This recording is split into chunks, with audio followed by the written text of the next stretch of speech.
प्यारे बच्चों, UP board 2023 exam की इंपोर्टेंट क्वेश्चन की एक सीरीज हमने चलाई है, जिसमें पहला टॉपिक आपका संबंध तथा फलन है।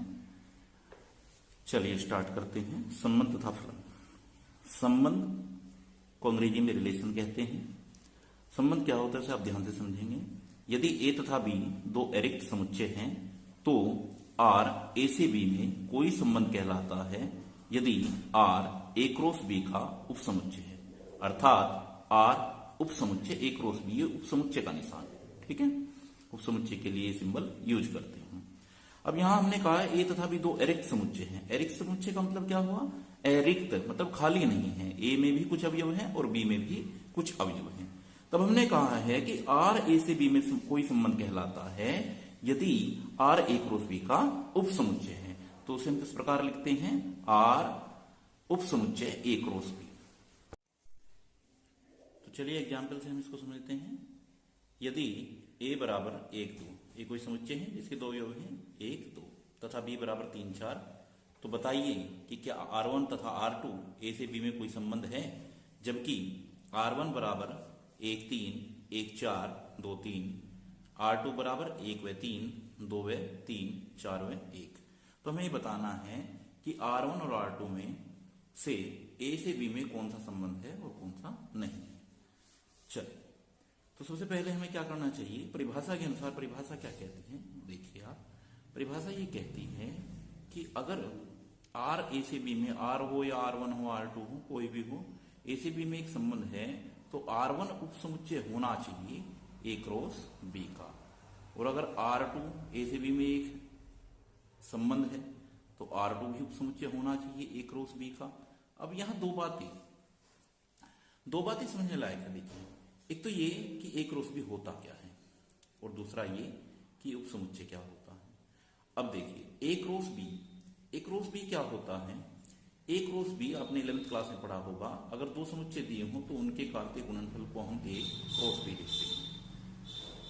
उपसमुच्चय क्या होता है? अगर R1 के सारे अवयव ए क्रॉस बी में हों तो हम R1 को ए क्रॉस बी का उपसमुच्चय कहते हैं। यही बातें R2 पर लागू होंगी। चलिए, तो सबसे पहले हम क्या ज्ञात करते हैं? ए क्रॉस बी, क्योंकि दोनों के लिए ए क्रॉस बी तो निकालना जरूरी है ना। ए क्रॉस बी निकाल लेते हैं। तो ए क्रॉस बी क्या है, कैसे निकालते हैं इसको देखिए। ए क्या दिया हुआ था हमें?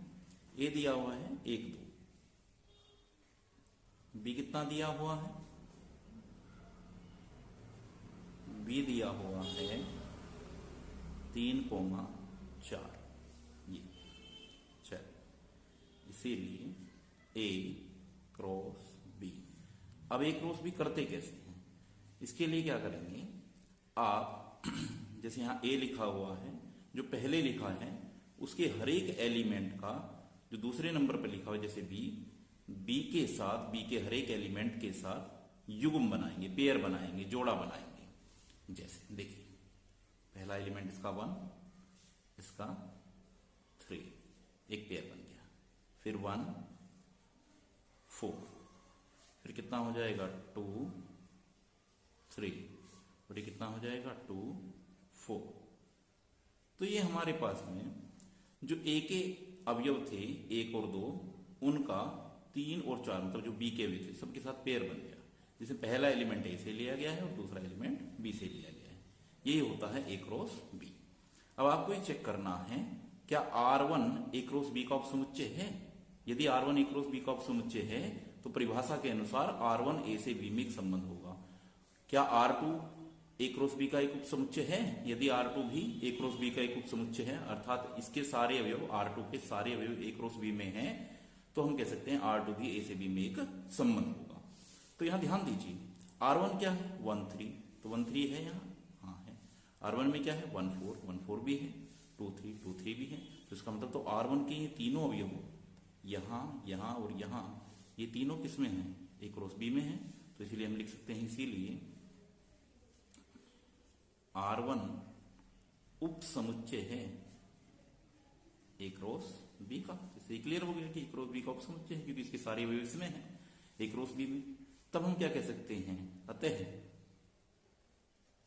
R1 ए से बी में एक संबंध है। चलिए इसी प्रकार R2 को चेक करेंगे। अब इसी प्रकार R2 को चेक करते हैं कि क्या R2 भी एक रो द्विकॉप समुच्चय है अर्थात ए से बी में कोई संबंध है।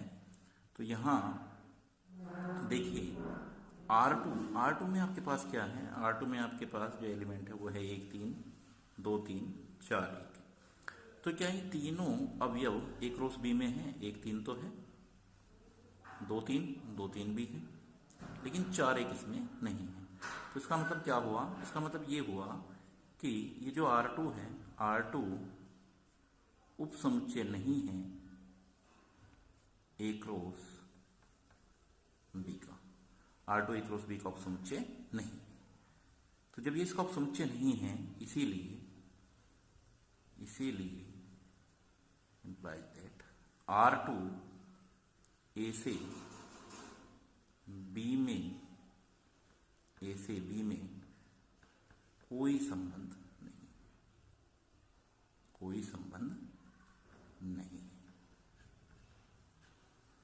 तो क्लियर हुआ आपको, यहां R1 तो ए से बी में एक संबंध है, R2 ए से बी में एक संबंध नहीं है, क्योंकि R2 के जो सारे अवयव हैं वो एक रोस बी में नहीं है, इसीलिए R2 एक रोस बी का उपसमुच्चय नहीं है। और यदि उपसमुच्चय नहीं है तो R2 ए से बी में कोई संबंध भी नहीं होगा।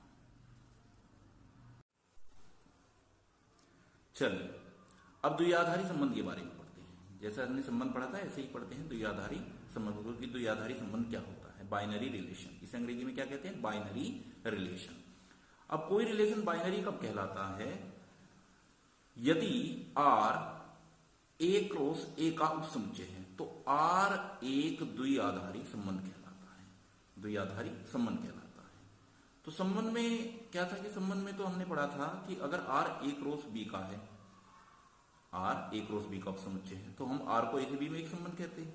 यहां ए क्रॉस बी की जगह क्या आ गया, ए क्रॉस ए आ गया।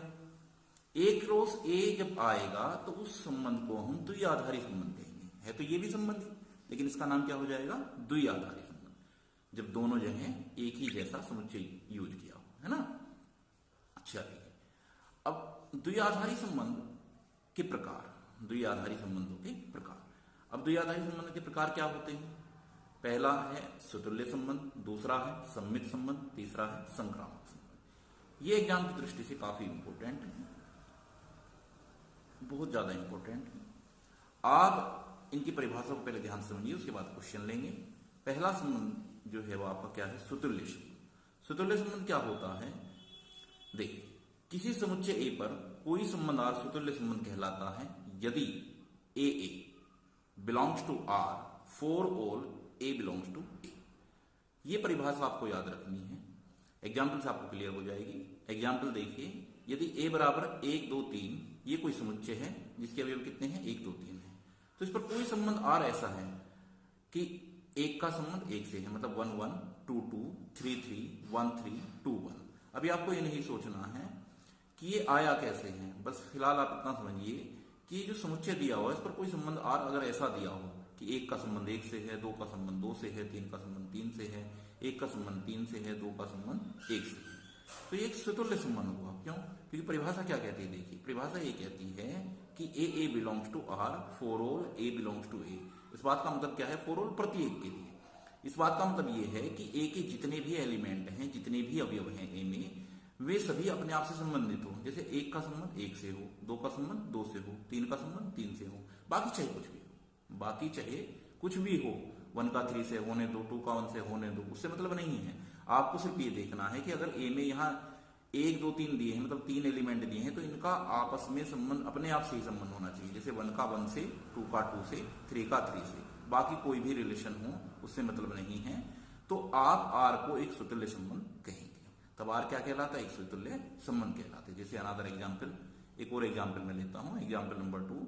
यदि A बराबर कितना है, ABC, तो R बराबर मैंने यहां ले लिया A का संबंध A से, B का संबंध B से, A का C से, A का B से। तो हमें देखना है कि क्या R सुतुल्य संबंध है। तो सुतुल्य कब होता, जब A का A से हो, A का A से तो है, B का B से हो, B का B से भी है, C का C से हो। क्या C का C से कहीं है, C का C से कहीं नहीं है। तो C का C से नहीं है, तो इसीलिए हम क्या लिखेंगे, कि आर समुच्चय ए पर स्वतुल्य संबंध नहीं है, और उसका कारण यहां दिया है क्योंकि C C does not belongs to R, C C R को बिलोंग नहीं करता है, मतलब आर का अवयव नहीं है। ये जो बिलोंग्स टू का ये जो निशान होता है ये बिलोंग्स टू के लिए होता है, और वैसे काट दें तो डज नॉट बिलोंग्स टू, मतलब अवयव नहीं। चल, तो इसी से रिलेटेड आप एक एग्जाम्पल करेंगे। ये एग्जाम्पल आप खुद करके देखेंगे। यदि ए बराबर कितना है, पी क्यू आर है, तब बताइए क्या R P P Q Q R R P R समुच्चय ए पर आर स्वतुल्य संबंध है या नहीं। तो आप इसको खुद करके देखिए, ये स्वतुल्य संबंध है नहीं, और कमेंट बॉक्स में इसका आंसर आप दें।